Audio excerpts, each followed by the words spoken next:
বন্ধুরা, এই যে অনেক দিন পরে আবার ভিডিও নিয়ে আসলাম। বৌমা বাড়ি ছিল না আর আমারও শরীরটা ভালো ছিল না, তাই ভিডিও করা হয়নি। এই যে গরম গরম ভাত,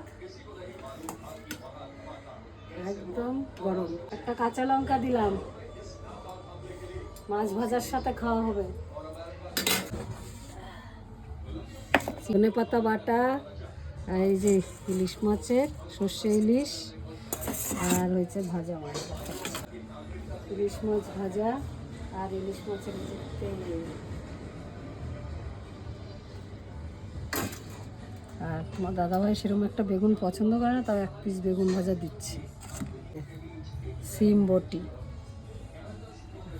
এটা রান্না করেছি, পেঁয়াজ কুচি আর ধনে পাতা কুচি দিয়েছি, আর সিমটাকে হালকা করে একটু সিদ্ধ করে নিয়েছি, যে আমরা এটাকে সিম বটি বলি।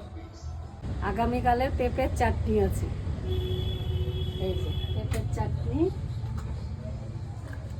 এই যে পেঁপের চাটনি, ধনে পাতা বাটা। আমি, বৌমা, ছেলে খাবো, তোমাদের দাদাভাই খায় না। এই নাও সর্ষা ইলিশ, মধ্যে সর্ষা খেলে শরীরটাও গরম থাকবে। আজকে বাজারে গিয়েছিলাম দাদা ভাইরা, গিয়ে দেখলাম ভোলা মাছ আনতে গিয়েছিলাম। ভোলা মাছ ভালো পেলাম না, ছোট ছোট পেয়েছি, তবুও এনেছি। আর সাথে একটা ইলিশ পেয়ে গেলাম ভালো, তাই নিয়ে আসলাম। ইলিশটা বেশ ভালোই সাইজ, 700 গ্রাম ওজন।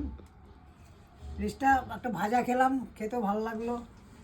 এবার আবার সর্ষে দিয়ে করেছে একটা, এটা খাচ্ছি, ভালোই লাগছে।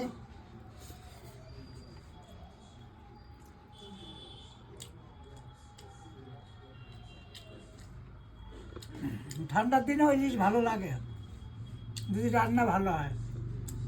মাছটা তেল আছে তো, যার জন্য স্বাদ আছে।